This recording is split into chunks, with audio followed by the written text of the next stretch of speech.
Hello students, welcome to science stairs. তো আজকে আমি তোমাদের ভেক্টর পড়াবো, যে ভেক্টর চ্যাপ্টারটা তোমাদের সমস্ত ফিজিক্স সিলেবাসে বলতে পারো কোর বলতে পারো। তো এই যে কোর বলে যে চ্যাপ্টারটা আমি বলছি, খুব গুরুত্বপূর্ণ চ্যাপ্টার। সমস্ত মেকানিক্সে তো তোমার ভেক্টরের প্রয়োগ হবেই, এছাড়াও অন্যান্য জায়গায় ভেক্টরের কনসেপ্ট তোমাকে ইউজ করতেই হবে।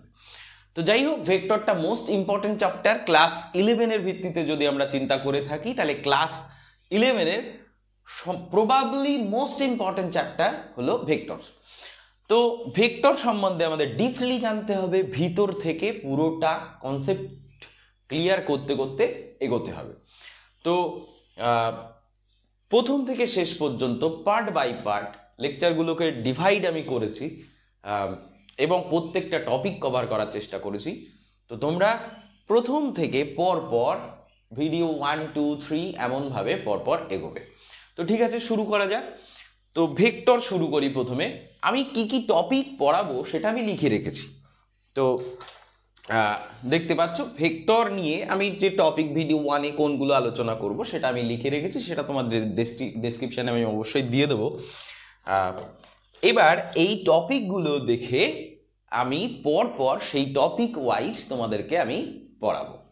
তো ঠিক আছে, চলো শুরু করা যাক। প্রথমে আমরা যেটা নিয়ে আলোচনা করব যে what is physical quantities and what is vector quantities. Vector quantities কি এবং ফিজিক্যাল কোয়ান্টিটিস অর্থাৎ ভৌত রাশি কি। কেননা ভেক্টর রাশি সম্বন্ধে জানতে গেলে তোমাদের প্রথমে ভৌত রাশি সম্বন্ধে একটুখানি জেনে নিতেই হবে। তো চলো শুরু করে দেওয়া যাক। প্রথমে আমরা জানার চেষ্টা করি ফিজিক্যাল কোয়ান্টিটিস অর্থাৎ ভৌত রাশি সম্বন্ধে। তো তোমরা আগেই পরিমাপের চ্যাপ্টারে ফিজিক্যাল কোয়ান্টিটিস সম্বন্ধে জেনেছো। ফিজিক্যাল কোয়ান্টিটিস অর্থাৎ ভৌত রাশি। তো তোমরা আগে জেনেছিলে যে the quantities which are measurable directly or indirectly, অর্থাৎ যে কোনো রাশি যাকে প্রত্যক্ষ বা পরোক্ষভাবে পরিমাপ করা যাবে তাকে আমরা ভৌত রাশি বলে থাকব। অর্থাৎ ফিজিক্যাল কোয়ান্টিটিস ইজ মেজারেবল, তাহলে ফিজিক্যাল কোয়ান্টিটিস হলো পরিমাপযোগ্য বা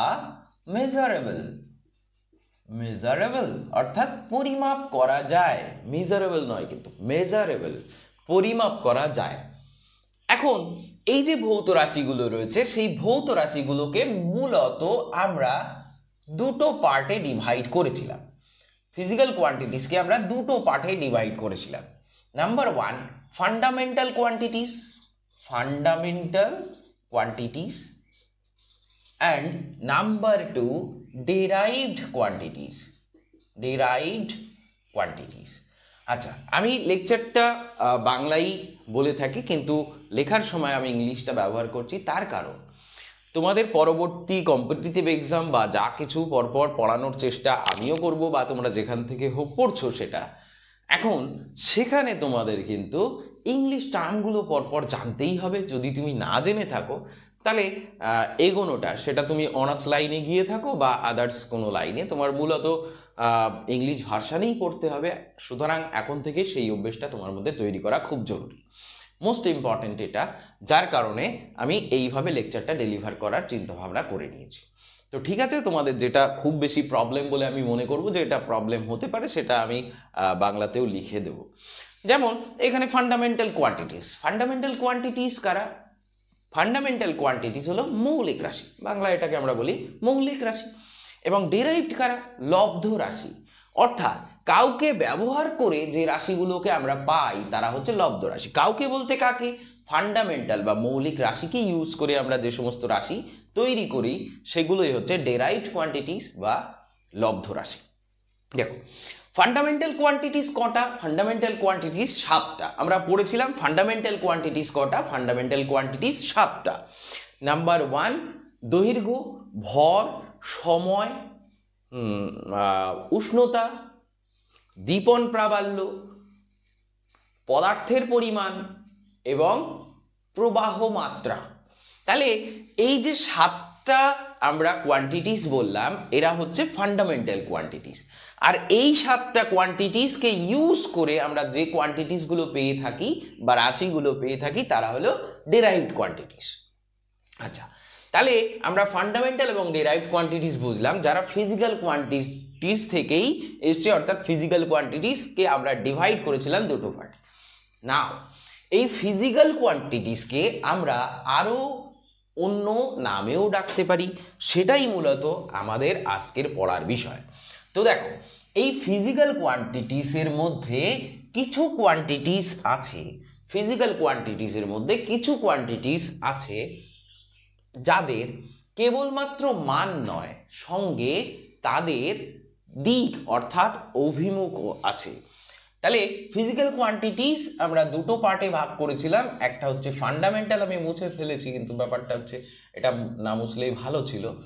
তো একটা আমরা শিখলাম ফান্ডামেন্টাল আর একটা ডিরাইভড। আচ্ছা, এই ফান্ডামেন্টাল কোয়ান্টিটিসের মধ্যে যেমন মাস অর্থাৎ ভর, ডিরাইভড কোয়ান্টিটিসের মধ্যে আমরা লিখতে পারি ভেলোসিটি। ভেলোসিটি তোমরা জানো ভেলোসিটিকে আমরা কেমন ভাবে লিখতে পারি? ভেলোসিটিকে আমরা লিখতে পারি ডিসপ্লেসমেন্ট বাই টাইম, অর্থাৎ সরণ বাই সময়। এখন দেখো, কোনো একটা স্থানের সরণ পরিমাপ করার অর্থ আসলেই দূরত্ব পরিমাপ করা। তার কারণ সহজ উদাহরণের সাহায্যে তোমরা বুঝতে পারবে যে, মনে করো এখানে একটা রাস্তা রয়েছে, রোড, এ একটা পয়েন্ট, বি আর একটা পয়েন্ট, যেটা রাস্তার ওপারে অবস্থিত, এ যেটা রাস্তার এপারে অবস্থিত। এখন এই বাড়িতে একটা মেয়ে এ বাড়ির একটা ছেলের সঙ্গে প্রেমে পড়ে গেল। প্রেমে পড়ে যাওয়ার পরে তারা দুইজন ডিসাইড করলো যে না, আমরা বিয়ে করবই।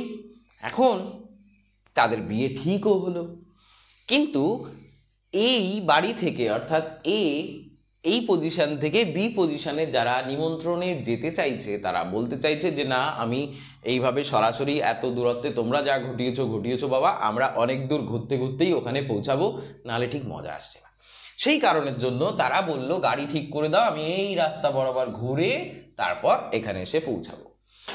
তাহলে সেক্ষেত্রে এ থেকে বিতে পৌঁছানোর জন্য ব্যক্তি অনেকটা রাস্তা অতিক্রম করতে পারে বা অনেকটা দূরত্ব অতিক্রম করতে পারে, কিন্তু তাতে এ এবং বি পজিশনের অর্থাৎ এ এবং বি স্থানের মধ্যে ন্যূনতম দূরত্ব, সবচেয়ে কম দূরত্বের কখনো পরিবর্তন হবে না।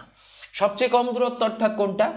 এ থেকে বি কে যদি আমরা সরল রৈখিকভাবে যোগ করে থাকি, তাহলে যে দূরত্ব পাওয়া যাবে সেটাকেই আমরা কি বলবো? সেটাকেই আমরা বলবো সরণ বা মিনিমাম ডিস্টেন্স। তার মানে আমরা বলতে পারি the minimum distance between initial and final point is displacement. তাহলে প্রাথমিক থেকে অন্তিম যে বিন্দু, সেই বিন্দুর মধ্যবর্তী দূরত্ব। তাহলে আমি একটা কথা বলেছি, প্রাথমিক থেকে অর্থাৎ প্রথম বিন্দু থেকে দ্বিতীয় বিন্দুর দিকে আমরা যদি পরিমাপ করি, তাহলে আমরা যেটা পাবো সেটা হবে সরণ। অর্থাৎ এই যে ডিসপ্লেসমেন্ট, সেটাকে যদি আমরা এস দ্বারা বলে থাকি, তাহলে সেই ডিসপ্লেসমেন্ট অবশ্যই একটা ভেক্টর রাশি। তাহলে সেই ডিসপ্লেসমেন্টটা অবশ্যই একটা ভেক্টর রাশি। এখন কোনো রাশি যদি ভেক্টর রাশি হয়ে থাকে, তাকে লেখার সময় এতদিন পর্যন্ত আমরা ডিসপ্লেসমেন্টকে কেবলমাত্র এস লিখেছিলাম, কিন্তু এখন আমরা ভেক্টর চ্যাপ্টার পড়ছি, তাই এই ডিসপ্লেসমেন্টকে কেবলমাত্র এস না লিখে এই ডিসপ্লেসমেন্টের যে একটা পার্টিকুলার ডাইরেকশন আছে, অর্থাৎ ইনিশিয়াল টু ফাইনাল, প্রাথমিক থেকে অন্তিম বিন্দু পর্যন্ত, অন্তিম বিন্দুর অভিমুখে এই যে অভিমুখটা আছে, সেই অভিমুখটা তাহলে আমি বলবো কি করে? দেখো, তুমি যদি এ থেকে বির পরিমাপ করো একটা ফিতের সাহায্যে হোক বা যেভাবেই হোক, তুমি এ বিন্দু থেকে বি বিন্দুর পরিমাপ করলে যে দৈর্ঘ্য পাবে, তুমি বি থেকে এর পরিমাপ করলেও সেই একই দৈর্ঘ্য পাবে, তাই তো? কিন্তু সরণ কোথার থেকে শুরু হয়েছিল? এ বিন্দুর থেকে যাত্রা শুরু করেছিল ব্যক্তি, শুরু করে সে বি বিন্দুতে গিয়েছিল, তাই এ থেকে বির দিকটাকেই আমরা বলবো সরণের দিক। অর্থাৎ এই যে এ থেকে বি যে অংশটা নিলাম, সেটা আমরা একটা তীর চিহ্নের মাধ্যমে প্রকাশ করলাম, তাই তো? এটা হচ্ছে ভেক্টরের জিওমেট্রিক্যাল রিপ্রেজেন্টেশন বা জ্যামিতিকভাবে ভেক্টরকে প্রকাশ। তাহলে দেখো, এখানে এ এবং বি, এই যে বিন্দুটা এ বিন্দু এবং বি বিন্দু, এই বিন্দুটা এর মাঝে আমি একটা তীর চিহ্ন দিয়েছি, এটা কি, এটা সরণকে জ্যামিতিকভাবে প্রকাশ করেছে, তাই তো। এবং সরণের কেবলমাত্র মান নয়, সঙ্গে একটা পারফেক্ট অর্থাৎ ইউনিফাইড ডাইরেকশন আছে, অর্থাৎ সরণের একটা নির্দিষ্ট অভিমুখ আছে। কোথায় অভিমুখটা? এ থেকে, অর্থাৎ ইনিশিয়াল টু ফাইনাল পয়েন্ট, অর্থাৎ এ থেকে বির দিকে। তাহলে এটা হলো সরণের অভিমুখ, এই সম্বন্ধে আমরা জানলাম। এবার দেখো, এখানে সরণটাকে যেমন এই রেখা দ্বারা আমরা প্রকাশ করেছি, এখানে তেমন যে কোনো রকমের ভেক্টরকে আমরা কোনো একটি রেখা দ্বারা জ্যামিতিকভাবে প্রকাশ করি, এবং যে রেখায় আমরা একটা অ্যারো চিহ্ন দিয়ে বোঝাই যে ওই রেখা দ্বারা আমরা কোনো একটা ভেক্টরকে ডিনোট করেছি বা ভেক্টরকে সূচিত করেছি। আচ্ছা, তাহলে এ থেকে বি এর মধ্যে এই যে দূরত্ব, সেই দূরত্বটা যদি এস হয়ে থাকে, সেই দূরত্বের মানটা যদি এস হয়ে থাকে, তাহলে আমি এসটা এমনভাবে লিখলাম।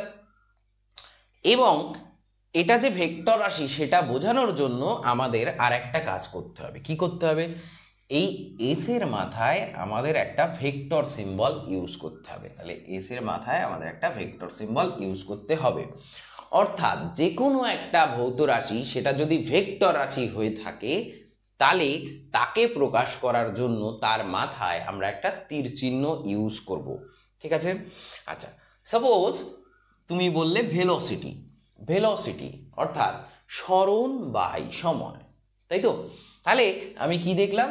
সরণ একটা ভেক্টর রাশি, কিন্তু সময় একটা ভেক্টর রাশি নয়, সময়ের কেবলমাত্র মান থাকে, সুতরাং ওটা একটা স্কেলার রাশি। তাহলে এই ভেলোসিটিকে আমরা কিভাবে প্রকাশ করব? দেখো, ভেক্টর রাশিকে একটা স্কেলার রাশি দিয়ে ভাগ করলে ভেক্টর রাশির চরিত্রগত কোনো পরিবর্তন আসবে না, অর্থাৎ এই ভেক্টর রাশিকে যদি স্কেলার রাশি দিয়ে ভাগ করি তবে ভেক্টর রাশিই থাকবে, তাই তো। আচ্ছা, গেল। তাহলে ভেক্টরকে স্কেলার দ্বারা ভাগ করলে ভেক্টর রাশিই থাকে, এটা মনে রাখলে। আচ্ছা, আর আগে আমরা পড়েছিলাম যে সরণ বাই সময় মানে কি? গতিবেগ অর্থাৎ ভেলোসিটি। কিন্তু আগে ভি, কেবলমাত্র আমরা ভি বলেই গতিবেগ বলে দিতাম, কিন্তু আগে আমরা যেটা করতাম সেটা হচ্ছে ভুল করতাম, সেই ভুলটা আমাদের সংশোধন করতে হবে এবার। আচ্ছা, তো যেহেতু সরণ বাই সময় একটা ভেক্টর রাশি হবে, সুতরাং গতিবেগও একটা ভেক্টর রাশি, তাই গতিবেগের মাথায় আমাদের একটা অ্যারো চিহ্ন দিতে হবে। মনে রাখবে, এই অ্যারোটা কেবলমাত্র মাথায় লেফট টু রাইটেই দেওয়া হয়, সাইডে ডাইনে বায়ে আগে পিছে উপর নিচে এরকম নয়, কেবলমাত্র লেফট টু রাইট এবং কোথায়? মাথায়, অ্যাবোভ, ঠিক আছে। আচ্ছা, তাহলে যখন মাথায় এই সিম্বলটা থাকবে না, তখন সেটা কোনো একটি ভেক্টরের কেবলমাত্র মানকে প্রকাশ করবে। তারপর যখন এটা আমরা দিয়ে দেব, সেটা ভেক্টরকে প্রকাশ করবে, পুরো ভেক্টরটাকে প্রকাশ করবে। তো দেখো, ফাইনালি আমরা যেটা বুঝলাম যে vector quantities has a unified direction. তার মানে ভেক্টর কোয়ান্টিটি যদি হতে হয় তবে তার একটা নির্দিষ্ট অভিমুখ অবশ্যই থাকবে, অর্থাৎ ভেক্টর রাশির একটা নির্দিষ্ট অভিমুখ আছে, এটা আমরা বুঝলাম। এবং ভেক্টর রাশিকে জ্যামিতিকভাবে প্রকাশ করার জন্য আমরা এই যে একটা সরল রেখাকে আমরা ইউজ করে থাকি, এবং সেই সরল রেখার মাঝে আমরা একটা অ্যারো সিম্বল দিয়ে থাকি, অর্থাৎ অ্যারো দিয়ে থাকি, যেখানে অ্যারোর যে হেড রয়েছে, মাথা, এই দিকটায় তোমরা দেখতে পাচ্ছ, সেই দিকে যে বিন্দুটা রয়েছে বি বিন্দু, সেটা ভেক্টরের অন্তিম বিন্দুকে সূচিত করে। আর এর পেছনে অর্থাৎ হেডের পেছনে অর্থাৎ অ্যারোর টেল যেটা হয়, সেখানে যে বিন্দুটা আছে সেটাকে আমরা বলি আদি বিন্দু বা ইনিশিয়াল পয়েন্ট। মাথায় রাখবে, খুব ইম্পর্টেন্ট কথাটা, পরবর্তীতে কাজে লাগবে। ইনিশিয়াল পয়েন্ট বা আদি বিন্দু, তাহলে ভেক্টরের আদি বিন্দু এটা, আর বি অর্থাৎ ফাইনাল পয়েন্ট, ভেক্টরের অন্তিম বিন্দু। আচ্ছা, এই পর্যন্ত আমরা জানলাম। এখন এটাকে আমি মুছে দিয়ে আবার নতুন করে শুরু করি। তো আমরা এত সময় বুঝলাম যে ভেক্টর রাশির কোনো নির্দিষ্ট অভিমুখ অবশ্যই থাকবে, অর্থাৎ যে সমস্ত রাশির মানের সঙ্গে সঙ্গে অভিমুখ থাকবে তাদেরকেই আমরা ভেক্টর রাশি বলতে পারবো। সাপোজ কোনো একজন ব্যক্তি এই পয়েন্টে দাঁড়িয়ে রয়েছে, আমি মনে করি পি পয়েন্টে কোনো একজন ব্যক্তি দাঁড়িয়ে রয়েছে। আমি তাকে বললাম যে এবার তুমি 10 মিটার চলে যাও। এখন ব্যক্তি 10 মিটার কোথায় যাবে? ডাইনে যাবে, বাঁয়ে যাবে, আগে যাবে, পিছে যাবে, উপর যাবে, নিচে যাবে, কোথায় যাবে? তাই তো? তাহলে আমরা 10 মিটার বলতে কি বুঝিয়েছি? দূরত্ব বুঝিয়েছি, যার কেবলমাত্র মান আছে, আমরা কোনো দিক উল্লেখ করে দিইনি, অর্থাৎ পারফেক্ট ডাইরেকশন মেনশন করে দিইনি যে তুমি এদিকে যাও, উত্তর দিকে যাও, বা দক্ষিণ দিকে যাও, পূর্ব দিকে যাও, পশ্চিম দিকে যাও, তাই তো? এরকম কোনো পারফেক্ট বা ইউনিফাইড ডাইরেকশন আমরা সেট করে দেইনি। আমরা জাস্ট বলেছি যে তুমি 10 মিটার চলে যাও। লোকটা দিশাহীনভাবে 10 মিটার কোন দিকে যাবে? তার মানে তার কোনো দিশা নেই, অর্থাৎ আমাদেরকে দিশা দিতে হবে। অর্থাৎ ভেক্টর রাশি আসলে কি হয়? কোনো মানকে, কোনো একটি মানকে, কোনো ভৌত রাশির মানকে দিকের মাধ্যমে একটা পারফেক্ট দিশা দিয়ে থাকে, অর্থাৎ ইউনিফাইড ডাইরেকশনে তাকে মুভ করায়। অর্থাৎ যদি আমরা বলতাম যে দেখো, আমরা তো এটা জেনেছি যে এদিকে আমরা নর্থ ইউজ করি, সাউথ, ইস্ট, ওয়েস্ট এমনভাবে আমরা ইউজ করে থাকি। তো যদি আমি বলি যে পি বিন্দু থেকে লোকটাকে আমি বললাম যে তুমি পূর্ব দিকে 10 মিটার যাও, তাহলে লোকটা এখান থেকে স্টার্ট করলো, এদিকে 10 মিটার চলে গেল, গিয়ে এখানে থেমে গেল। তাহলে এইটা ব্যক্তির কি ছিল? আদি বিন্দু বা ইনিশিয়াল পয়েন্ট। তাহলে এটা ছিল ব্যক্তির আদি বিন্দু বা ইনিশিয়াল পয়েন্ট। এই দিকে চলে গেল ব্যক্তি কত মিটার? 10 মিটার, যেটাকে আমরা কি লিখবো? এস লিখবো। যেটাকে আমরা কি লিখবো? এস লিখবো। এইবার লোকটি এই দিকে চলে গেল পি বিন্দু থেকে, সাপোজ ব্যক্তি এখন কিউ বিন্দুতে গেল, তাহলে এই কিউ বিন্দুটা এখন কি? এই কিউ বিন্দুটা এখন ফাইনাল পয়েন্ট। তাহলে ব্যক্তি ইনিশিয়াল পয়েন্ট থেকে ফাইনাল পয়েন্টে পৌঁছে গেল। এই পি এবং কিউ এর মধ্যে দূরত্ব কত? 10 মিটার, তাই আমি লিখলাম 10, তাই তো? এবার এখানে যেহেতু পি থেকে কিউ পর্যন্ত দূরত্বকে মানে পি থেকে কিউ এই যে গেল ব্যক্তি, এই দূরত্বের মান কত? এস। এস ইকুয়াল টু কত? 10 মিটার। মানটা আমি লিখলাম। এবার এস এর মাথায় যখন আমি একটা ভেক্টর সিম্বল দিলাম, তখন আমি বোঝালাম যে পি এবং কিউ এর মধ্যে মিনিমাম ডিস্টেন্স যেটা, আমরা সেটাই কেবল গ্রহণ করেছি, তাই তো? অর্থাৎ এটা হয়ে গেল তখন সরণ, তাই তো? এটা হয়ে গেল তখন সরণ। আচ্ছা, এখানে দেখো এস ভেক্টর ইকুয়াল টু আমি লিখেছি 10 মিটার। এখানে আমি লিখেছি S vector equal to 10 meter, কিন্তু সমস্যা হয়ে গেছে। দেখো এদিকে আমি লিখেছি এস ভেক্টর, অর্থাৎ এস একটা ভেক্টর আছে, তার মানে ওর মান এবং দিক আছে। তাহলে ইকুয়াল করে আমি যেটা লিখবো সেটাই কেবলমাত্র মান লিখেছি, তাহলে আমি দিক তো লিখিনি। তাহলে আমাদের মেনশন করে দিতে হবে যে 10 মিটার সে কোন দিকে যাচ্ছে। তাহলে এখানে আমি বলবো 10 মিটার ইস্ট। তাহলে এখানে আমি বলবো 10 মিটার সে কোন দিকে যাচ্ছে? ইস্টে, অর্থাৎ পূর্ব দিকে যাচ্ছে। তাহলে যদি আমি এটা মেনশন করে দিই, তাহলে এটাকে আমি এস ভেক্টর লিখতে পারবো, তাই তো? আচ্ছা, এখন দেখো এই যে S vector equal to 10 meter east আমরা লিখলাম, অলওয়েজ একটা ব্যক্তি ইস্টে যাবে, নর্থে যাবে, ওয়েস্টে যাবে, সাউথে যাবে এমন হতেই পারে না। সে নর্থ ইস্টেও যেতে পারে। পারফেক্টলি নর্থ ইস্ট বলতে আমরা এতদিন পর্যন্ত এদিকে 45 ডিগ্রি অ্যাঙ্গেল, এদিকে 45 ডিগ্রি অ্যাঙ্গেল, তার মাঝখানটায় নর্থ ইস্ট ডাইরেকশন আমরা দিয়ে থাকি। কিন্তু নর্থ ইস্ট আসলে এই নর্থ থেকে ইস্টের মধ্যে সমস্ত জায়গাটাই তো নর্থ ইস্টের মধ্যেই পড়ে, তাই না? তাহলে নর্থ ইস্টের মধ্যবর্তী সমস্ত জায়গাটাই নর্থ ইস্টের মধ্যে পড়ে। তাহলে মেবি ব্যক্তি এই পথে যেতে পারে, ব্যক্তি এই পথে যেতে পারে, ব্যক্তি এই পথে যেতে পারে। অসংখ্য পথ ওর মধ্যে রয়েছে। ব্যক্তি নর্থ ইস্টের মধ্যে কোন দিকে যাবে এক্স্যাক্টলি সেটা বোঝানো কেবলমাত্র এই যে ইস্ট বা নর্থ ইস্ট যদি আমি লিখে দিই তাহলে জেনারেলাইজড হয়ে গেল, সাধারণ হয়ে গেল, ইউনিফাইড হলো না, কোনো একটা পারফেক্ট ডাইরেকশন আমরা বোঝাতে পারলাম না। আমরা শুধু এইটা বোঝাতে পারলাম যে ব্যক্তি নর্থ ইস্টে গেল, কিন্তু নর্থ ইস্টের কোন দিকে? নর্থ ইস্ট তো প্রচুর জায়গা, তাহলে তার মধ্যে কোন দিকে গেল সেটা আমরা বোঝাতে পারবো না। সেইটা বোঝানোর জন্য আমাদের আবার একটা নতুন কনসেপ্টের আগমন ঘটাতে হবে। সেই নতুন কনসেপ্ট হলো একক ভেক্টর বা ইউনিট ভেক্টর, যেটা আমরা এবার আস্তে আস্তে পড়ার চেষ্টা করব। তার আগে ভেক্টরের কতগুলো ক্লাসিফিকেশন আমরা পড়ে নেব, অর্থাৎ ভেক্টর কত রকমের হতে পারে সেই সম্বন্ধে আমরা একটু ধারণা নিয়ে নেব।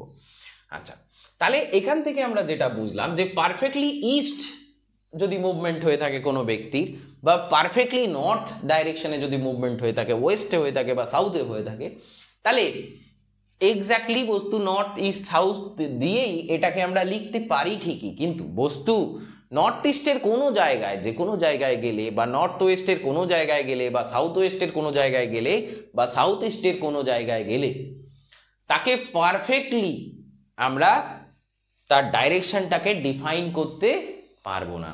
তাহলে ডিফাইন করার জন্য, ম্যাথমেটিক্যালি ডিফাইন করার জন্য আমাদের কিছু না কিছু কনসেপ্টের আমাদের অবতারণা করতে হবে।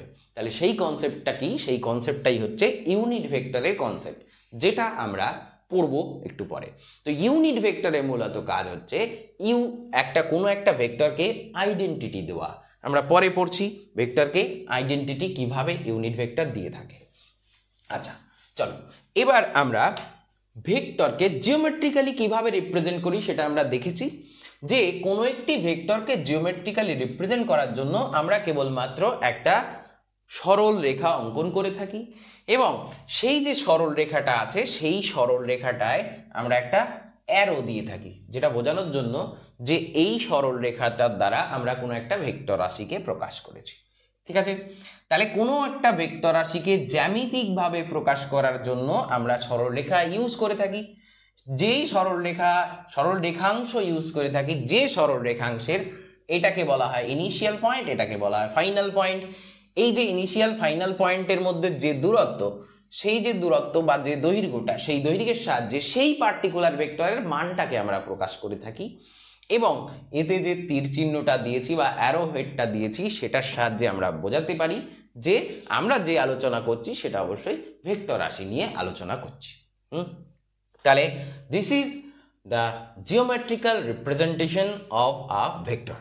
তাহলে ভেক্টরের জিওমেট্রিক্যাল রিপ্রেজেন্টেশন সম্বন্ধে পড়লাম। এবার আমরা পড়ব ইকুয়াল ভেক্টর কি জিনিস। ইকুয়াল ভেক্টর, তাহলে এবার আমরা ইকুয়াল ভেক্টর পড়ার চেষ্টা করি। দেখো, কোনো একটি ভেক্টরকে জিওমেট্রিক্যালি আমি রিপ্রেজেন্ট করলাম এইভাবে, এটাকে আমি বললাম এ ভেক্টর। আর একটি ভেক্টর নিলাম যেটা হলো এমন করে জিওমেট্রিক্যালি তাকে আমরা রিপ্রেজেন্ট করলাম। তাহলে এই যে ভেক্টরটা সেটাও হলো এ ভেক্টর। তার মানে এখানে আমরা দেখতে পাচ্ছি যে এই যে ভেক্টরটা রয়েছে এ ভেক্টর, যাকে আমরা বলেছি এ ভেক্টর, এটাও কি হলো এ ভেক্টর, তাই তো? দুটো ভেক্টরের মান এবং অভিমুখ এক্ষেত্রে একই ডাইরেকশনে, মানে মানটা দুজনের ক্ষেত্রে একই এবং ডাইরেকশনটাও দুজনের ক্ষেত্রে একই। উদাহরণ সহ বোঝো। ধরো পি একটা station, bus stop, Q R একটা বাস স্টপ, তাই তো? এখন পি বিন্দু থেকে একটা বাস স্টার্ট করে পূর্ব দিক বলতে আমরা এই দিক বুঝিয়েছি, তাহলে পূর্ব দিকে 30 কিলোমিটার পার আওয়ার গতিবেগে চলছে, 30 কিলোমিটার পার আওয়ার গতিবেগে চলছে। আরেকটি বাস কিউ বিন্দু থেকে স্টার্ট করে 30 কিলোমিটার পার আওয়ার বেগে পূর্ব দিকেই চলছে, তাহলে 30 কিলোমিটার পার আওয়ার কোন দিকে চলছে? ইস্টে চলছে, অর্থাৎ পূর্ব দিকে চলছে। এটাও 30 কিলোমিটার পার আওয়ার, এটাও কি চলছে? ইস্টেই চলছে। তাহলে দেখো, এই ভেক্টর দুটোকে জিওমেট্রিক্যালি যদি আমরা প্রকাশ করি, অর্থাৎ ভেলোসিটি বা গতিবেগটাকে আমরা যদি জিওমেট্রিক্যালি বা জ্যামিতিকভাবে প্রকাশ করি, তাহলে দেখো এটা 30 কিলোমিটার পার আওয়ার, তাহলে এটাকে যদি আমরা ভি লিখি, এটাও তো 30 কিলোমিটার পার আওয়ার, তাহলে এটাকেও আমার ভি লিখতে হবে। আর ওদের ডাইরেকশন কোথায়? ইস্ট ডাইরেকশন, তাই তো? তাহলে আমরা এটাকে ভি ভেক্টর লিখলাম, তাহলে এটাও হয়ে যাবে ভি ভেক্টর। জিওমেট্রিক্যালি প্রকাশ করতে গেলে এর মাথায় একটা অ্যারো দিতে হবে এর মাঝে, তাই দিলাম। তাহলে এক্ষেত্রে আমরা দেখলাম যে দুটো বাস আলাদা আলাদা বিন্দু থেকে, বা ইনিশিয়াল পয়েন্ট ওদের আলাদা ছিল, আলাদা আলাদা বিন্দু থেকে ওরা যাত্রা শুরু করেছিল, কিন্তু ওরা দুজনেই একই গতিবেগ নিয়ে, অর্থাৎ গতিবেগের মান দুজনের ক্ষেত্রে একই ছিল, অর্থাৎ ওই দুটো ভেক্টরে, দুটো ভেলোসিটি ভেক্টরের মান একই ছিল এবং ডাইরেকশনও একই ছিল। তাহলে যদি ভেক্টর দুটোর মান এবং দিক একই থেকে থাকে, তবে সেই দুটো ভেক্টরকে আমরা কি বলবো? সেই দুটো ভেক্টরকে আমরা বলবো ইকুয়াল ভেক্টর, তাই তো? তাহলে যদি এটাকে আমরা v1 ধরেও নিই আর এটাকে আমরা v2 ধরে নিই, তাহলে আমরা বলতে পারবো যে v1 vector is equal to v2 vector. আমরা বলতে পারবো v1 vector is equal to v2 vector. তাহলে আমরা বলতে পারলাম যে দুটো ভেক্টর কখন সমান হবে। আচ্ছা, সমান ভেক্টর তো আমরা বুঝলাম, এবার আমরা বিপরীত ভেক্টর বোঝার চেষ্টা করি। দেখো বিপরীত ভেক্টর কি জিনিস।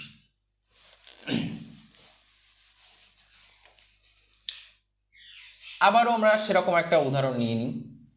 পি বিন্দু থেকে একটা বাস যাত্রা শুরু করে সে ইস্টের দিকে যাচ্ছিল 30 কিলোমিটার পার আওয়ারে, 30 কিলোমিটার পার আওয়ার গতিবেগ নিয়ে যাচ্ছিল। আচ্ছা, কোন দিকে যাচ্ছিল? ইস্টের দিকে যাচ্ছিল। তাহলে আমি লিখলাম ইস্টের দিকে যাচ্ছিল।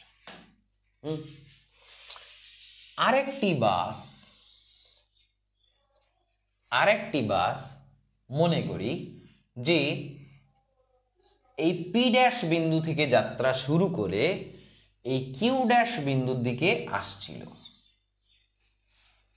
পি ড্যাশ বিন্দু থেকে যাত্রা শুরু করে কিউ ড্যাশ বিন্দুর দিকে যাচ্ছিল। তাহলে ভালো করে দেখো, এটা যদি ইস্ট হয়ে থাকে তাহলে এটা কোন দিকে যাচ্ছে? ওয়েস্টের দিকে যাচ্ছে, তাই না?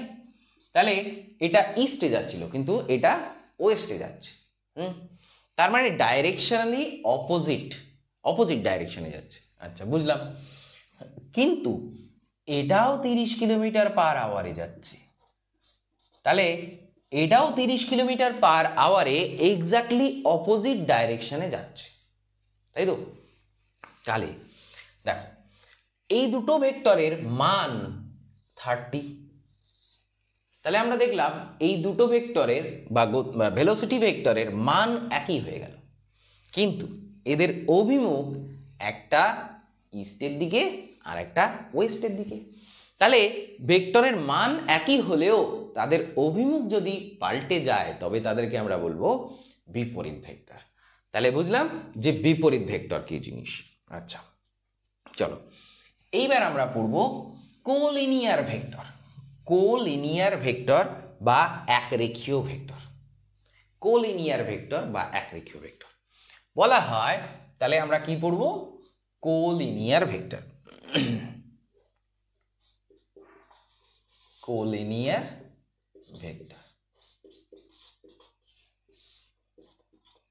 দেখো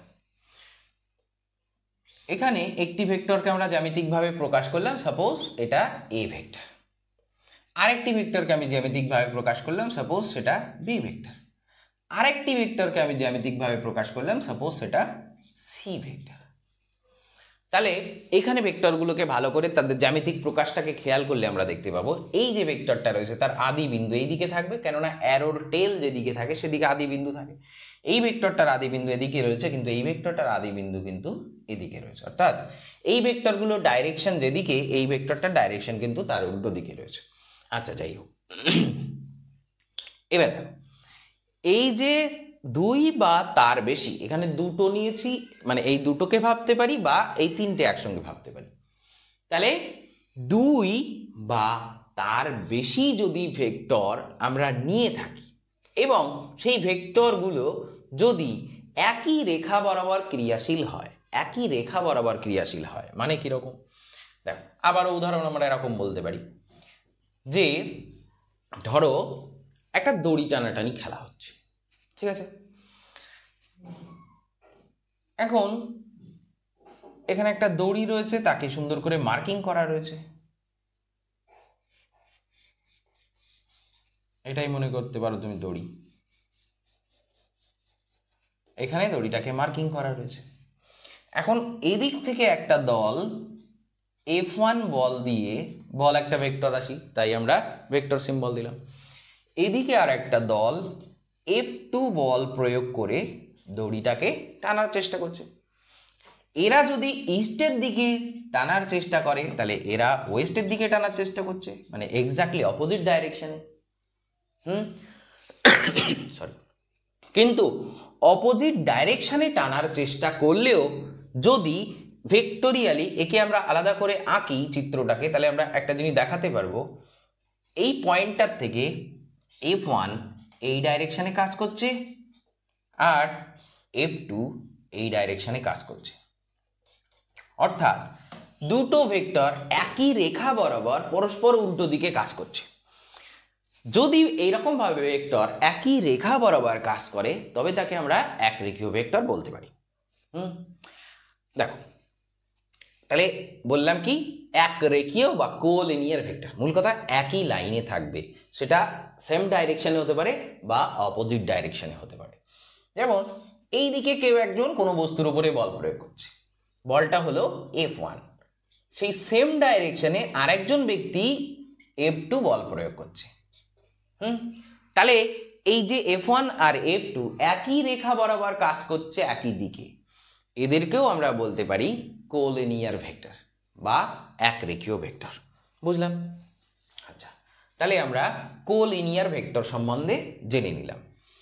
এবার আমরা কি করব, এবার আমরা পড়ব কোপ্লানার ভেক্টর।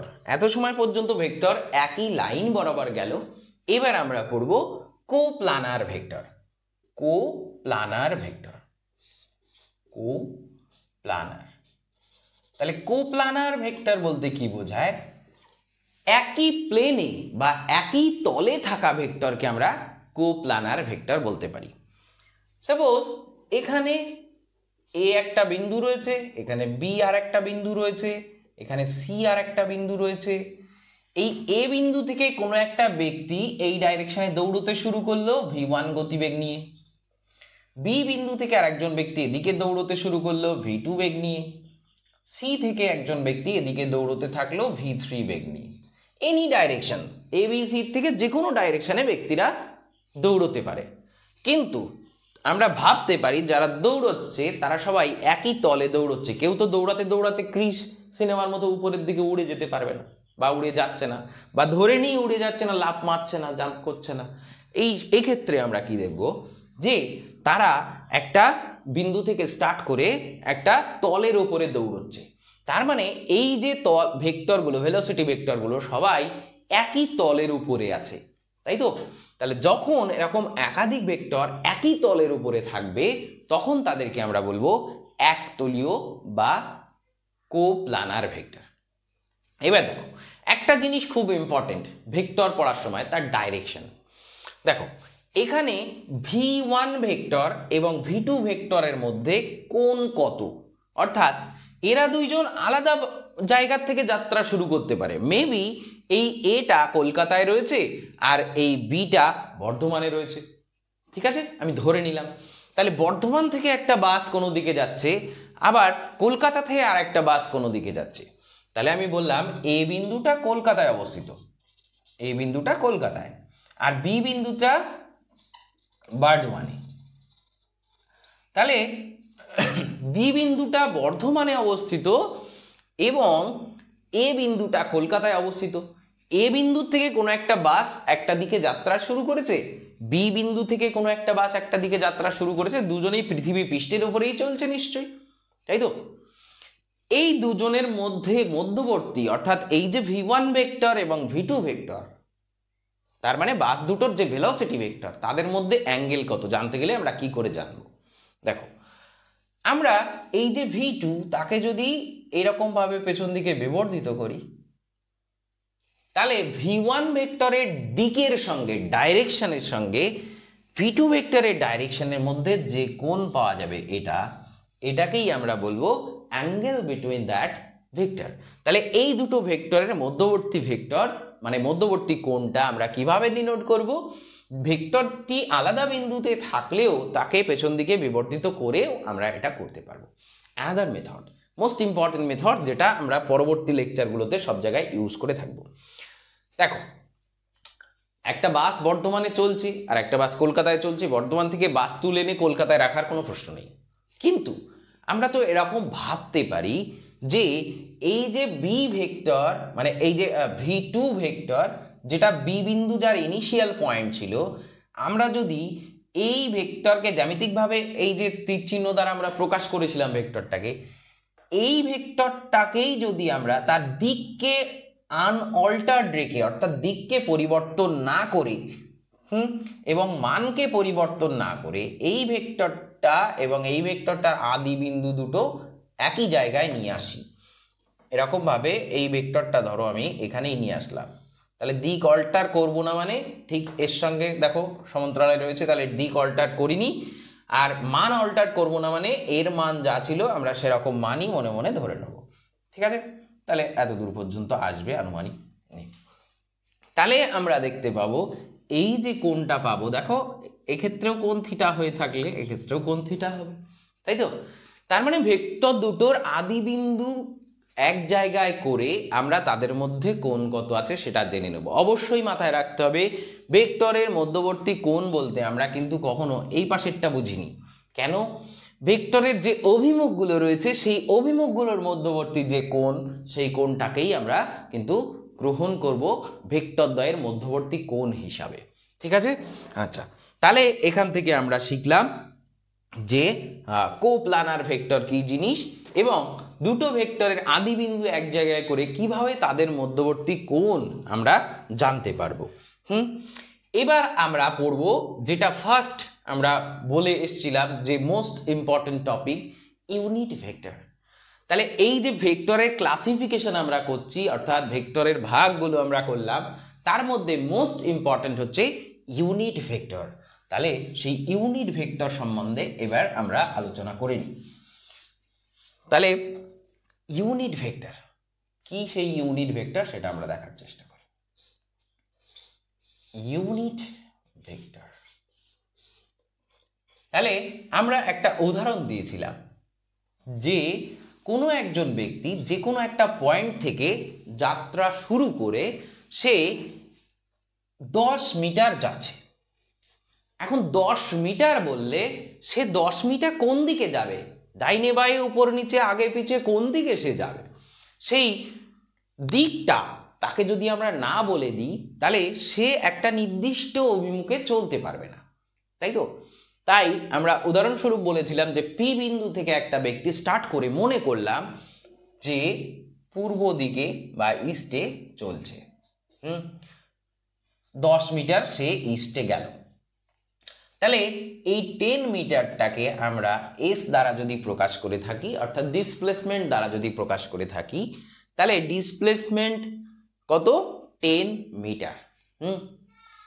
কিন্তু যখনই বলছি ডিসপ্লেসমেন্ট,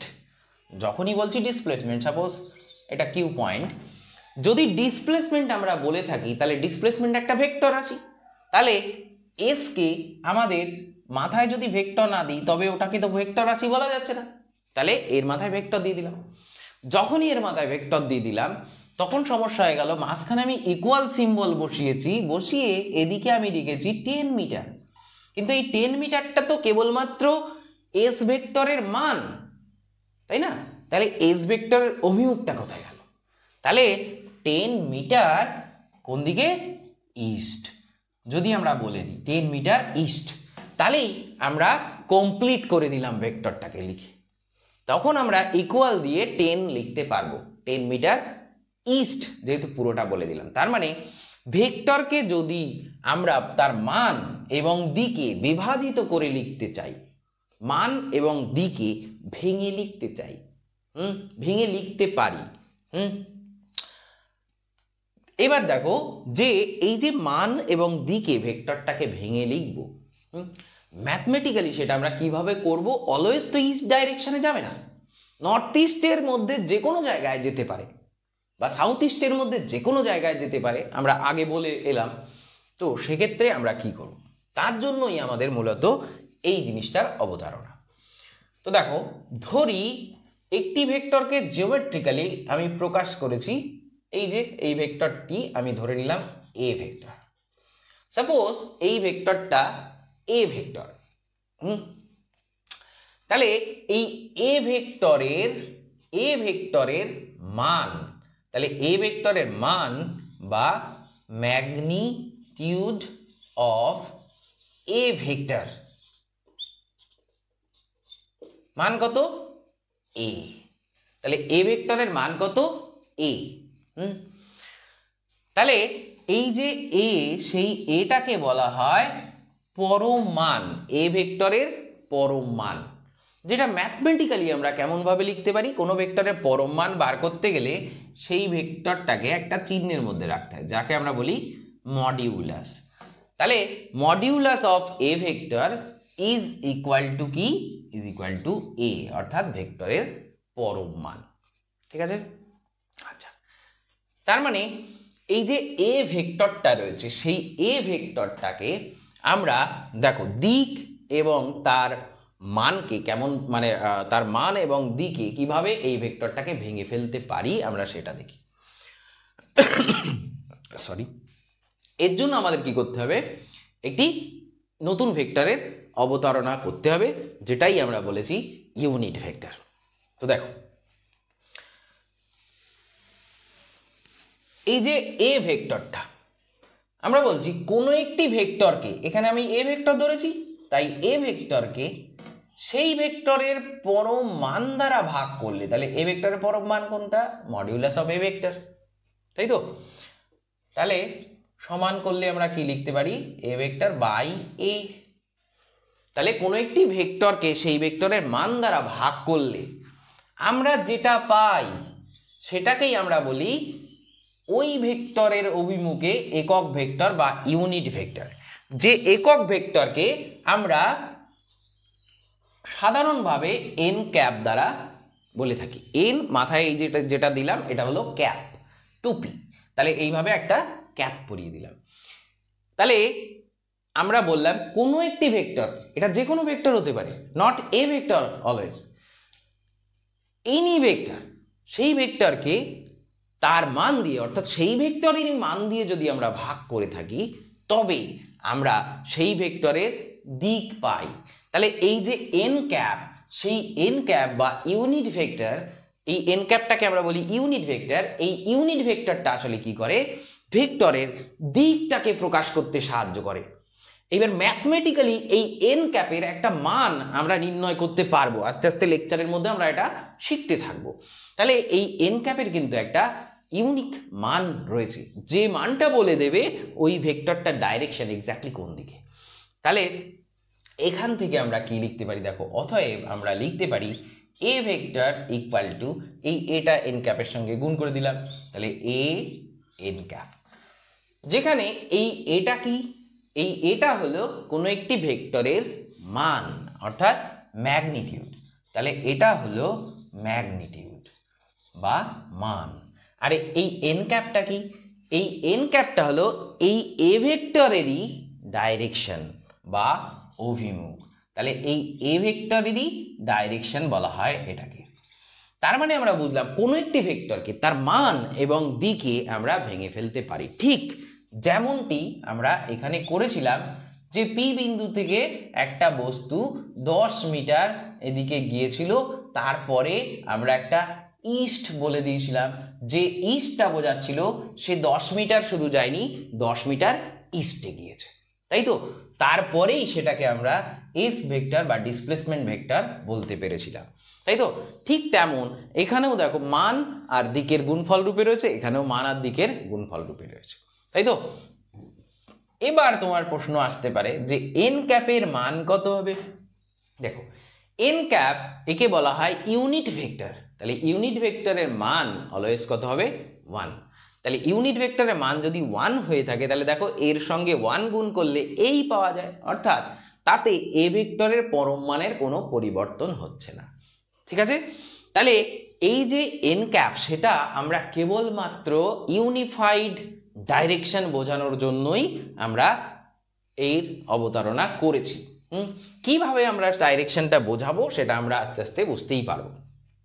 এবার দেখো, আমরা যখন ত্রিমাত্রিক অক্ষ অঙ্কন করি তখন আমরা জেনারেলি এরকমভাবে অক্ষ অঙ্কন করে থাকি, এক্স অক্ষ, ওয়াই অক্ষ, জেড অক্ষ, এরকমভাবে আমরা অক্ষগুলোকে অঙ্কন করে থাকি। এটা কি অরিজিন বা মূলবিন্দু। এবার দেখো, এই অক্ষগুলো অরিজিন থেকে, মানে এই অক্ষগুলো অরিজিনে কি করেছে, পরস্পরকে ছেদ করেছে এবং তাদের প্রত্যেকের মধ্যে কোণ কত, 90 ডিগ্রি। তাহলে এইরকমভাবে অক্ষগুলো পরস্পরকে ছেদ করেছে। এবার দেখো, কোনো একটি বস্তুর মোশন বা গতি অরিজিন অর্থাৎ মূলবিন্দু থেকে এক্স অক্ষ অভিমুখে হচ্ছে, এক্স অক্ষের দিকে হচ্ছে। ঠিক আছে, সাপোজ কোনো একটা বস্তু বা কোনো একটা ব্যক্তি ও বিন্দু থেকে 10 মিটার দূরে এই এ বিন্দুতে এসে পৌঁছালো। আমি কি বললাম, ও বিন্দু থেকে 10 মিটার দূরে, তার মানের ভিত্তিতে এই যে দূরত্বটা সেটা কত, এই দূরত্বটা কত, মানের ভিত্তিতে 10 মিটার। তাহলে আমি বলতে পারি x = 10, কেননা এক্স এর দিকে যাচ্ছে, তাহলে এক্স এর স্থানাঙ্কই আমাদের নিতে হবে। তাহলে ও থেকে এ পর্যন্ত দূরত্ব কত, এক্স, তাই তো। এখন দেখো, যদি আমরা কেবলমাত্র এখানে ও থেকে এর মান কত, দূরত্ব কত, সেই দূরত্বটা আমরা বলেছি 10 মিটার, তাহলে এটা কেবলমাত্র মান প্রকাশ করেছে। এখন দেখো, ওই ব্যক্তি যে পারফেক্টলি এক্স ডাইরেকশনেই যাচ্ছে, এক্স এর অভিমুখেই যাচ্ছে, সেটা যদি আমাদের বোঝাতে হয় তবে এই 10 মিটারের সঙ্গে ঠিক যেমন মানের সঙ্গে অভিমুখ গুণ করতে হয়, তেমনভাবে যদি আমরা ভেক্টর রূপে এর গতিকে বা এর সরণকে প্রকাশ করার চেষ্টা করি, তাহলে আমাদের কি করতে হবে, এর সঙ্গেও একটা দিক গুণ করতে হবে, তাই তো।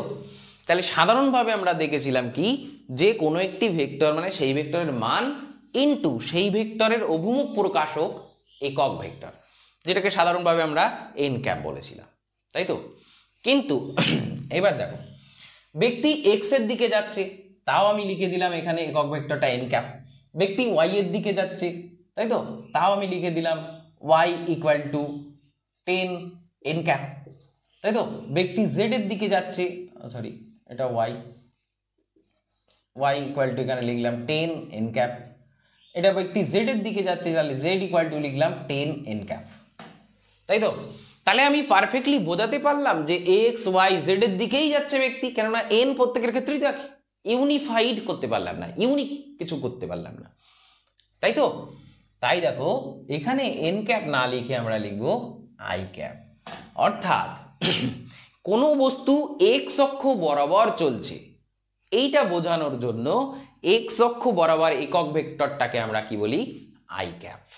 ঠিক আছে, তার মানে কোনো পরিমাপ যদি আমরা এক্স অক্ষ বরাবর করে থাকি তাহলে আমরা তার মান পাবো, এবং সেটা যে এক্স অক্ষ বরাবরই যাচ্ছে সেটা বোঝানোর জন্য দিক হিসেবে আমাদের আই ক্যাপকে ইউনিট ভেক্টর হিসেবে নিতে হবে। এবং ওয়াই ডাইরেকশনে কোনো বস্তুকে যদি পরিমাপ করা হয় তাহলে আমরা কি লিখব, জে ক্যাপ। জেড ডাইরেকশনে পরিমাপ করা হলে আমরা লিখব কে ক্যাপ। এখন প্রশ্ন আসতে পারে, বস্তু সবসময় পজিটিভ জেড অক্ষ বরাবর যাবে তার কোনো মানে নেই, বস্তু নেগেটিভ জেড অক্ষ বরাবরও তো যেতে পারে, তাই তো। সেক্ষেত্রে আমরা নেব জেড = যদি এই 10 পরিমাপ আমরা করছি সেটা যদি পজিটিভ ডাইরেকশনে না করে নেগেটিভ ডাইরেকশনে করি তাহলে সেটাও 10 পাওয়া যাবে, তাই তো। কিন্তু তার দিক আবার যদি আমরা কে ক্যাপ বলে থাকি তাহলে সেই পজিটিভই বোঝাবে, সেই জন্য এটাকে আমরা লিখব -কে ক্যাপ। সিমিলারলি ওয়াই, যদি আমরা ওয়াই অক্ষের নেগেটিভ দিক চিন্তা করি তাহলে আমরা লিখব y = 10 j cap -10 j cap, এটা আমরা লিখব, তাই তো। এবার দেখো, যখন মানের সঙ্গে দিকগুলোকে আমরা গুণ করে ফেললাম তখন এই যে ইকুয়াল আমরা লিখেছি, তাহলে এদিকে শুধু ওয়াই লিখেছি তাহলে তো ভুল করেছি, ওটা তো কেবলমাত্র মান, তাহলে এর উপরে আমাদের কি দিতে হবে, ভেক্টর সিম্বল দিতে হবে। তাহলে এগুলোর উপরে সব আমরা ভেক্টর সিম্বল দিয়ে দেবো, ঠিক আছে।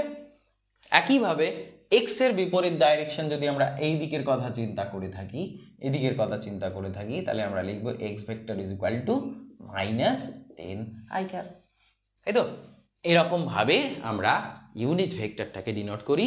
ইউনিট ভেক্টর আসলে কি করে, কোনো একটি ভেক্টর একটা ইউনিক ডাইরেকশন ভেক্টরটাকে দিয়ে দেয়, অর্থাৎ ভেক্টরটাকে একটা আইডেন্টিটি দিয়ে দেয়, অর্থাৎ তার মানের সঙ্গে তার দিকটা বলে দেয়। বলে দিলেই আমরা ভেক্টরটাকে সঠিকভাবে আইডেন্টিফাই করতে পারি বা চিনতে পারি, ঠিক আছে। তাহলে এটাই হলো মূলত ইউনিট ভেক্টরের কাজ। তাহলে ইউনিট ভেক্টর সম্বন্ধে আমরা লেকচার কমপ্লিট করলাম। এবার আমরা আর একটাই জিনিস শুধু জানবো, সেটা হলো নাল ভেক্টর বা শূন্য ভেক্টর কি জিনিস। তাহলে এটা তোমরা লিখে নেবে। এবার আমরা জানবো শূন্য ভেক্টর বা নাল ভেক্টর বলতে আমরা কি বুঝি। দেখো, নাল ভেক্টর বা শূন্য ভেক্টর বলতে আমরা কি বুঝি। দেখো, সাপোজ এখানে আবার সেই দড়ি টানাটানি খেলার কথাই আমরা বলি। এইদিকে কোনো একটা দল এফ বল প্রয়োগ করছে, F equal to suppose 10 Newton. এই দিকটা আমরা ধরে নাও এক্স অক্ষ ধরে নিচ্ছি। তাহলে 10 নিউটন বল প্রয়োগ করছি। তাহলে এটা প্লাস অবশ্যই, তাহলে ঠিকঠাকই লিখেছি। তাহলে ধরে নিই যে এই দিক বরাবর বলটা 10 নিউটন ব্যক্তি প্রয়োগ করেছে। আচ্ছা, ঠিক তার অপোজিট ডাইরেকশনে যারা ওই দড়িটাকেই ধরে টানছে, তারাও মনে করো এফ ভেক্টর বলই প্রয়োগ করেছে। কিন্তু দেখো, এই বলের যা ডাইরেকশন, এই ডাইরেকশন এক্স্যাক্টলি তার অপোজিট, সেইটা বোঝানোর জন্য এটাকে আমরা লিখলাম মাইনাস। এখন এই দুটো ভেক্টরকে যদি আমরা, এই দুটো ভেক্টরের এফেক্ট এই যে বিন্দু মানে দড়ির উপরে কিভাবে পড়ছে সেটা যদি আমরা জানতে চাই, তাহলে আমরা কি করব, এই দুটো ভেক্টরকে যোগ করব। তাহলে minus of F vector plus of F vector, এই দুটো ভেক্টরকে যদি আমরা যোগ করি, তাহলে দেখতে পাচ্ছি কেটে গিয়ে কত হয়ে গেল, এফেক্ট 0 হয়ে গেল। অর্থাৎ এদের যোগফল, ভেক্টরের যোগফলকে যোগফল বলা হয় না, লব্ধি, লব্ধি বলা হয়। আমরা নেক্সট লেকচারেই ভালো করে বিষয়টা জানবো। যাই হোক, তাহলে এক্ষেত্রে আমরা কি দেখলাম, মান হয়ে গেল 0। তাহলে দেখো, দুটো বল বস্তুর উপরে প্রযুক্ত হলো। বস্তুর উপরে তো বল প্রযুক্ত হয়েছে। তাহলে দেখো, ভেক্টরের থেকে ভেক্টরের সঙ্গে আমরা ভেক্টর যোগ করেছি, যোগ করে যে ফল আমরা পাই না কেন, সেটা অবশ্যই ভেক্টরই পাওয়া উচিত। তাহলে ভেক্টরের সঙ্গে ভেক্টর যোগ করলে ভেক্টরই পাওয়া উচিত। তার মানে এই যোগ করে কত পেয়েছি, 0 পেয়েছি। ম্যাগনিটিউডটা কত পেয়েছি, 0। কিন্তু এটাও তো একটা ভেক্টর রাশি হতে পারে। তার মানে এই 0-র মাথায় তো আমরা ভেক্টর দিতে হবে আমাদের, তাই না? 0 তো একটা নাম্বার, তাহলে 0-র মাথায় আমাদের ভেক্টর দিতে হবে। কিন্তু প্রশ্ন হলো, এই 0 ভেক্টরটার পারফেক্টলি ডাইরেকশনটা কোন দিকে? একে কি ইউনিট ভেক্টরের মতো, মানে ওই যে মান এবং ইউনিট ভেক্টরের গুণফল রূপে ভেঙে ফেলা যাবে? যাবে না। তার কারণ এর উপরে দুদিক থেকে বল প্রয়োগ করার ফলে বলের লব্ধি 0 হয়ে গেছে, অর্থাৎ ওর উপরে এফেক্ট 0, অর্থাৎ বস্তুর আর কোনো মুভমেন্ট হচ্ছে না। তার মানে বস্তুর এক্স্যাক্ট ডাইরেকশন, এই দুটোকে যোগ করার পরে যে ডাইরেকশন, সেই ডাইরেকশনটা আমরা কোনোভাবেই আইডেন্টিফাই করতে পারবো না। তাই এক্ষেত্রে এই যে ডাইরেকশন, সেটা হচ্ছে আনডিফাইন্ড, অর্থাৎ শূন্য ভেক্টরের ডাইরেকশন বলে কিছু হয় না, ঠিক আছে? কোনো একটা জিনিসকে তুমি উপর দিকে ছুড়ে দিলে, বস্তুটা উপরের দিকে চলে গেল, সোজা পথে উপরের দিকে চলে গেল ধরে নি, আবার সে ফিরে এলো তোমার কাছে। বা এখান থেকে তুমি যাত্রা শুরু করে এরকম বিভিন্ন পথে ঘুরে টুরে আবার এখানেই চলে এলে, তাহলে তোমার স্মরণ এস ভেক্টর ইকুয়াল টু কি, 0 ভেক্টর। তাহলে এই 0 ভেক্টরের ডাইরেকশন কোথায়? তুমি যে বিন্দুতেই এসেছো সেটাই তোমার ইনিশিয়াল, মানে যে বিন্দু থেকে স্টার্ট করেছিল সেটা তোমার ইনিশিয়াল পয়েন্ট, তুমি সেই বিন্দুতেই ফিরে এসছো। তাহলে তোমার ইনিশিয়াল টু ফাইনালের মধ্যে ডাইরেকশন নেই। ইনিশিয়াল টু ফাইনাল তো আমাদের যোগ করলে তবেই তো স্মরণ পেয়ে থাকি। তাহলে প্রাথমিক আর অন্তিম বিন্দু সেম হয়ে থাকে, তাই তো? তাহলে আমি ওদের মধ্যে ডাইরেকশন কি করে এক্স্যাক্টলি আইডেন্টিফাই করব, তাই না? সেই কারণের জন্য এই ধরনের ভেক্টরগুলোকে আমরা বলি শূন্য ভেক্টর, তাই তো? এবং শূন্য ভেক্টরের যে দিক, সেই দিকটা হচ্ছে আনআইডেন্টিফাইড, অর্থাৎ আনডিটারমাইন্ড, এটাকে আমরা এক্স্যাক্টলি ডিটারমাইন করতে পারবো না। আচ্ছা, তাহলে আমরা পড়লাম। এবার রিয়ালি এর কোনো ফিজিক্যাল মানে এর যে আমরা এই যে জিরো ভেক্টর নাল ভেক্টর, সেই নাল ভেক্টর আমরা ফিজিক্সে অ্যাডভান্স ফিজিক্সে গিয়ে ইউজ করি, আমরা এখন এর কোনো ইউজ করব না। তো যাই হোক, এত সময় পর্যন্ত তোমাদের ভেক্টরের বেসিক সম্বন্ধে মূলত আলোচনা হলো। নেক্সট দিন ভেক্টরের এবার অ্যাডভান্স লেভেলের আলোচনা হবে, কিভাবে ভেক্টরকে আমরা যোগ করব, কিভাবে বিয়োগ করব, কিভাবে গুণ করব, কিভাবে ভাগ করব, তাছাড়া ভেক্টর কিভাবে তার কম্পোনেন্টে বিভাজন করব, এই সমস্ত বিষয়, প্রজেক্টাইল মোশন, এই সমস্ত বিষয়ে আমরা আলোচনা করব। যাই হোক, এই যে আলোচনা হলো তাতে যদি কোনো সমস্যা থাকে, আমার যদি গতিবেগ বেড়ে যায়, যে দ্রুত পড়ানো হয়ে গেছে বা স্লো হয়ে গেছে বা কোনো রকম ত্রুটি, তাহলে সেটা অবশ্যই তোমরা সাজেস্ট করো, সেই অনুসারে আমি একটু চেঞ্জ করার চেষ্টা করব। তো ঠিক আছে, ধন্যবাদ, দেখা হচ্ছে পরের ভিডিওতে।